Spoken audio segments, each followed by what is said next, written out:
आ चुका है आप लोगों के लिए यहाँ पर पेपर का सॉल्यूशन। आप अभी समय देख सकते हैं कितनी बज रही है और आप लोगों के लिए यहाँ पर वीडियो आ चुका है एक और फुल सॉल्यूशन के साथ। यहाँ से भी आप लोगों को क्वेश्चन देखने को मिलने वाले हैं जो आप लोगों को बहुत ही मदद करने वाला रहेगा।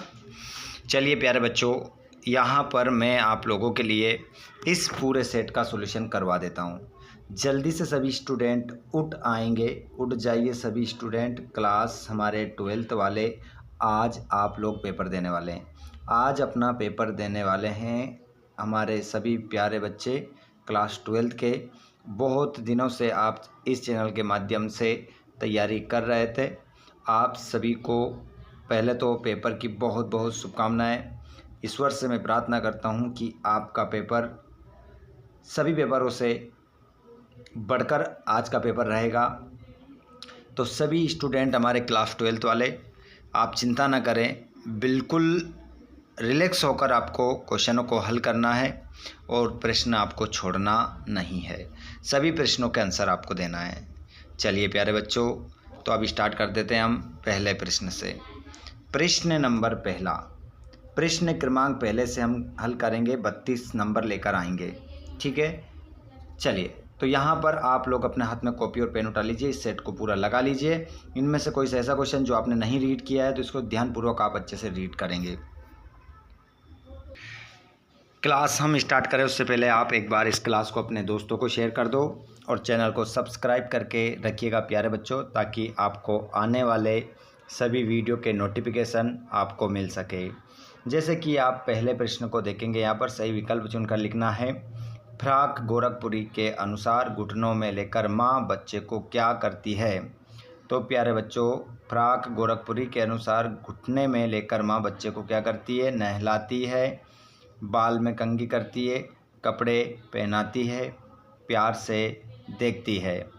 तो यहाँ पर आपका करेक्ट आंसर हो जाएगा माँ फ्राक गोरखपुरी के अनुसार घुटने में लेकर बच्चे को क्या करती है। आप भी सभी कमेंट बॉक्स में लाइव क्लास में कमेंट करें, इसका आंसर क्या होगा बताइए जल्दी से। आंसर क्या होगा इसका? बहुत सारा कमेंट जो है वो गलत आने वाला है। यहाँ पर फ्राक गोरखपुरी के अनुसार घुटने में लेकर माँ बच्चे को क्या करती है? आप लोगों को सबसे ज़्यादा जो डाउट में डाल रहे हैं वो क्वेश्चन है कपड़े पहनाती है और दूसरा बाल में कंघी करती है। और क्वेश्चन नंबर पहला आपका नहीं होगा, दूसरा चौथा भी नहीं होगा, दोनों में से ही आपका एक आंसर है। बताइए क्या होगा? आप लोगों का अगर दिमाग चल रहा हो तो यहाँ पर आप लगाइएगा आंसर। करेक्ट होगा वो हो जाएगा कपड़े पहनाती है। ठीक है, बहुत सारे जो विद्यार्थी इसमें लगा रहे हैं बालों में कंघी करती है, वो गलत हो जाएगा। कपड़े पहनाती है राइट आंसर होगा। कौन सा रस हमारे मन में उत्साह का संचार करता है? तो इसमें आपका जो करेक्ट आंसर होगा बच्चों वो हो जाएगा उत्साह का संचार हमारे हृदय में जो करता है वो वीर रस करता है। साथ में आप लोगों को मैं बता देता हूँ, जितने भी दोस्त उठ चुके हैं आप सभी का स्वागत है। सुबह सुबह इस क्लास को लगा कर जाइएगा, पूरा सॉल्यूशन करवाने वाला हूँ 1 से लेकर तो 23 तक। 1 से 23 तक आपको हल बताने वाला हूँ इस क्लास में। अगले क्वेश्चन को आप देख रहे हैं, यहाँ पर भक्तिन पाठ के रचनाकार हैं। भक्तिन पाठ किसने लिखा है बच्चों, ये आपको बताना है यहाँ पर। तो महादेवी वर्मा आपका आंसर हो जाएगा। महादेवी वर्मा आपका करेक्ट आंसर होगा। गलती नहीं करना है, थोड़ी नींद अच्छे से खुल जाना चाहिए, उसके बाद आप लोगों को क्लास देखना है। ठीक है, अपने मरे बिना स्वर्ग नहीं दिखता का अर्थ है स्वयं प्रयत्न करने पर ही काम बनता है। डायरेक्ट आंसर पर हमारा फोकस होगा यहाँ पर, स्वयं प्रयत्न करने पर ही काम बनता है। अगले क्वेश्चन को देखेंगे। मराठी भाषा में लिखी जूझ कहानी का हिंदी अनुवाद किसने किया? तो मराठी भाषा में लिखी जूझ कहानी का हिंदी अनुवाद करने वाले व्यक्ति का नाम है मनोहर श्याम जोशी, ओम थानवी, केशव प्रथमवीर, एन फ्रैंक ने। तो यहाँ पर आपका करेक्ट आंसर हो जाएगा केशव प्रथमवीर ने इसका हिंदी में अनुवाद किया। अगला प्रश्न देखेंगे, रेडियो नाटक में निम्न में से क्या अनिवार्य है। देखिए, जो रेडियो नाटक में निम्न में से क्या अनिवार्य है, तो बच्चों रेडियो नाटक दिखाई तो देता नहीं है, अभिनय उसमें चलता नहीं है, गीत नाटक से कोई मतलब नहीं है गीत में, तो यहाँ पर संवाद आपका अनिवार्य होगा। रेडियो नाटक में संवाद क्या होता है, अनिवार्य होता है। आगे बढ़ जाते हैं बच्चों रिक्त स्थान की ओर, और रिक्त स्थान आप लोगों के लिए यहाँ पर मिलने वाले हैं ज़बरदस्त। लिपा हुआ चौका भी पड़ा है, तो लिपा हुआ जो चौका है अभी कैसा पड़ा है बच्चों, तो खाली स्थान में आप लिखेंगे गीला। गीला आपका आंसर होगा। जिन छंदों में वर्णों की गणना की जाती है वे छंद कहलाते हैं, तो जिन छंदों में वर्णों की क्या की जाती है बच्चों, गणना करते हैं, वो छंद वर्णिक छंद कहलाते हैं। पहलवान की ढोलक पाठ की विधा है, तो पहलवान की जो पाठ है बच्चों वो एक कहानी है। इसको लिखने वाले व्यक्ति का नाम क्या है, कमेंट बॉक्स में ज़रूर बताएं। सभी स्टूडेंट बताइएगा किसने लिखा इस पाठ को, कमेंट बॉक्स में बताओ। जल्दी से सभी का कमेंट आ जाना चाहिए, क्या होगा आंसर। उसके बाद चौथा क्वेश्चन, हालदार साहब अब भी नहीं समझ पाए, वाक्य में भी क्या है, तो बच्चों भी जो है एक क्या है, निपात है। लेखक आनंद यादव की माँ धूप में थाप रही थी, तो आंसर हो जाएगा कंडे। कंडे आपका आंसर हो जाएगा। मुद्रण की शुरुआत हुई बच्चों चीन से, मुद्रण की जो शुरुआत हुई कहाँ से हुई, चीन से हुई। अगला प्रश्न आप देखेंगे, निम्नलिखित कथनों के समक्ष सत्य असत्य लिखना है। मधुशाला, मधुशाला बच्चन मतलब हरिवंश राय बच्चन की प्रसिद्ध कृति मतलब रचना है, सही है, सही बात है, ये लिख के रखिएगा इसको। अगले प्रश्न को आप देखेंगे, संदेह अलंकार के प्रयोग में अगर संदेह अलंकार के प्रयोग से अंत तक संशय बना रहता है, तो बिल्कुल संदेह अलंकार में जो संदेह रहता है वो दूर नहीं होता है, तो ये बात इसमें भी हमारी क्या हो जाएगी, सत्य हो जाएगी। चलिए आगे बढ़ते हैं। लुट्टन बचपन में गाय चराता था, सही बात है भैया। लुट्टन जी जो थे वो क्या चराते थे, गाय चराते थे।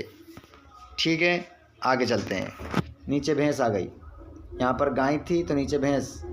काला अक्षर भैंस बराबर का अर्थ साक्षर होना होता है।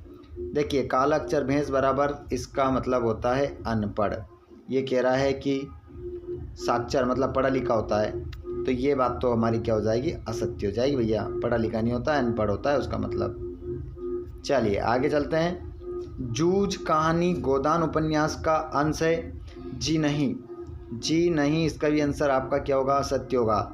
समय बर्बाद नहीं करूँगा, पूरा आंसर बताऊँगा, चिंता ना करें, सॉल्यूशन के साथ पूरा पेपर।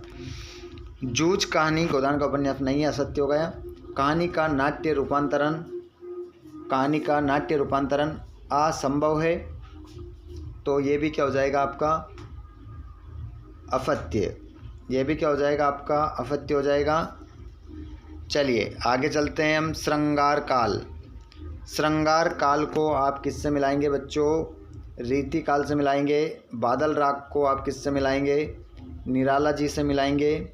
और वर्ण के बोलने में लगा समय मात्रा होता है बच्चों, नहर, मायका, बाहु विस्तार, पल्लवन, सबसे ऊंचा चबूतरा, बड़ा बौद्ध स्तूप, कहानी का केंद्र बिंदु कथानक होता है। चले आगे चलते हैं। अगले क्वेश्चन को हम देखते हैं, पांचवा क्वेश्चन नंबर 5 आपकी स्क्रीन पर देख रहे हैं। यहाँ पर आप क्वेश्चन क्रमांक पूछ रहा है आप लोगों से, हिंदी के 2 पत्रकारों के नाम बताइए। तो हिंदी के 2 पत्रकारों की हम बात करेंगे तो हो जाएगा, पहला रहेगा आपका सौरभ जैन और एक रहेंगे आपके रवीश। ठीक है, रवीश 2 जाएंगे। काव्य का आभूषण या गहना कहलाता है, बिल्कुल ठीक है। आगे चलते हैं। काव्य का जो आभूषण है वो अलंकार कहलाता है वैसे तो इसको हम असत्य रखेंगे। क्योंकि यहाँ पर कह रहा है काव्य का जो आभूषण होता है वो गहना कहलाता है। तो काव्य का जो आभूषण होता है उसे तो हम क्या कहते हैं, अलंकार कहते हैं। तो इसका सत्य करेंगे, ठीक है, गलत बात है यह। काव्य का आभूषण या गहना कहलाता है, तो उसका आंसर हम लिख देंगे यहाँ पर अलंकार, क्योंकि हम उत्तर क्यों दे रहे हैं, क्या दे रहे हैं, एक शब्द में उत्तर दे रहा है, ठीक है।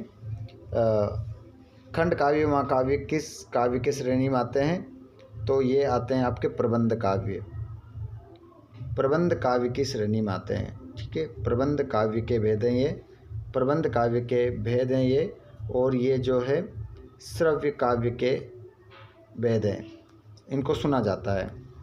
उपन्यास सम्राट के नाम से कौन से लेखक जाने जाते हैं, तो जिनका नाम सभी जानते हैं, प्रेमचंद, प्रेमचंद करेक्ट आंसर होगा। राम के गुरु वशिष्ठ थे, वाक्य को शुद्ध करके लिखिए। तो राम के जो गुरु थे वो राम के गुरु वशिष्ठ थे, ठीक है, राम के गुरु वशिष्ठ, राम के गुरु वशिष्ठ थे, इस प्रकार आपका सही हो जाएगा। आनंदा के पिता किसके कोटे पर जाते थे, तो आंसर हो जाएगा रखमाबाई, रखमाबाई, रखमाबाई आपका करेक्ट आंसर यहाँ पर होगा। ध्यान रखिएगा, ऐसे क्वेश्चन आएंगे, नाम भी याद नहीं आएगा। चलिए आगे देखते हैं। राखी के लच्छे किसकी तरह लग रहे थे, तो राखी के जो लच्छे हैं वो किसकी तरह लग रहे थे, बिजली की तरह, ठीक है, बिजली की तरह लग रहे थे। अगला क्वेश्चन देख सकते हैं आप यहाँ पर, दूसरा छठा क्वेश्चन देख सकते हैं। खुद का पर्दा खोलने से क्या आशय है, इस कविता के बहाने बताए कि सब घर एक कर देने के माने क्या है, ठीक है। उसके बाद में हम देखते हैं प्रश्न नंबर 7 हमारा। प्रश्न नंबर 7 आपकी स्क्रीन पर आप देख रहे हैं। नई कविता के 2 कवि एवं उनकी रचना का नाम लिखना है। प्रगतिवाद के 2 कवि एवं उनके रचनाओं का नाम लिखिए। सभी आंसर बताऊंगा, पहले आप एक बार क्वेश्चन देख लीजिए, और क्वेश्चन जैसे हमारे खत्म होंगे आंसर स्टार्ट हो जाएंगे। ओज गुण का एक उदाहरण लिखना है, तो उदाहरण यहाँ पर लिख सकते हैं आप। बुंदेले हर बोलो के मुख हमने सुनी कहानी थी, खूब लड़ी मर्दानी वो तो झांसी वाली रानी थी। बिंब कितने प्रकार के होते हैं, 3 प्रकार के होते हैं। विरोधाभास अलंकार की परिभाषा उदाहरण सहित लिख सकते हैं आप। छोटा चंद की परिभाषा। निबंध किसे कहते हैं, गद्य की विधाओं को प्रमुख एवं गौण विधाओं में वर्गीकृत करके लिखिए। आगे देख सकते हैं। जैनेन्द्र कुमार के अनुसार बाजारोपण से क्या तात्पर्य है, श्रीष को कालजयी अवधूत क्यों कहा गया है। आगे भी आप देख सकते हैं यहाँ पर। अर्थ के आधार पर वाक्य के प्रकार लिखिए। राजभाषा किसे कहते हैं, वे भाग्यवान स्त्री नहीं है, विधि सूचक वाक्य बनाइए। तो वे भाग्यवान स्त्री है, नहीं हटा दो, बन जाएगा। शिक्षक के कक्षा में आते ही छात्र खड़े हो गए, संयुक्त वाक्य बनाइए। शिक्षक कक्षा में आए और छात्र खड़े हो गए, ऐसा बना सकते हैं आप और का प्रयोग करके। लोकोक्ति किसे कहते हैं, एक उदाहरण बताइए। तो दूर के ढोल सुहाने होते हैं, ये उदाहरण हो गया। और लोक में प्रचलित उक्ति को लोकोक्ति कहते हैं। यशोधर बाबू के चरित्र की विशेषताएं लिखिए। परंपरावादी थे, पुरानी मान्यताओं को मानने वाले थे, लिख सकते हैं। सभी आंसर बताने वाला हूँ मैं अभी। यहाँ पर मैं आपको रघुवीर साय, हरिवंश राय बच्चन का विशेषताएं भी, जीवन की विशेषताएं भी बताने वाला हूँ। 2 रचनाएं, भावपक्ष कला पक्ष, साहित्य में स्थान भी बताने वाला हूँ। और यहाँ पर हजारी प्रसाद द्विवेदी, धर्मवीर भारती का बताने वाला हूँ। सार संक्षेपण की 3 विशेषताएं लिखिए। और संगीत कक्षा में प्रवेश हेतु एक विज्ञापन तैयार करिए। यहाँ पर एक आपठित गद्यांश है जिसको पढ़कर नीचे दिए गए प्रश्नों के आंसर देना है। तो आप देख लेंगे यहाँ पर उपयुक्त गद्यांश का शीर्षक क्या होगा। तो इसका शीर्षक जो हो जाएगा बच्चों, वो हो जाएगा प्रकृति का महत्व। प्रकृति का महत्व आपका इसमें आंसर हो जाएगा। प्रकृति का महत्व, प्रकृति का महत्व आपका आंसर हो जाएगा। मनुष्य क्या ठीक ठीक नहीं समझ सका, तो यहाँ पर आप देख लेंगे कि आंसर क्या होगा। मनुष्य जो है वो क्या ठीक ठीक नहीं समझ पाया, तो इसमें आपको देखना पड़ेगा उसकी पराजय और दुर्गति का, इसे वह स्वयं ही ठीक ठीक नहीं समझ सका, ठीक है, इस साफ साफ लिखा है। और विकास के क्रम में मनुष्य ने क्या और किस पर आरोपित रखा है। देखिए विकास के क्रम में मनुष्य ने क्या और किस पर आरोपित कर रखा है। तो अगर आप देखोगे तो इसका आंसर देखोगे कहाँ पर मिलेगा, पढ़ना पड़ेगा, उसके बाद आप आंसर लगाओगे। मनुष्य बाद में आया, ठीक है। लेकिन अपने विकास के क्रम में मनुष्य ने शीघ्र ही प्रकृति पर अपनी इच्छा आरोपित करनी चाहिए, ये आंसर हो जाएगा।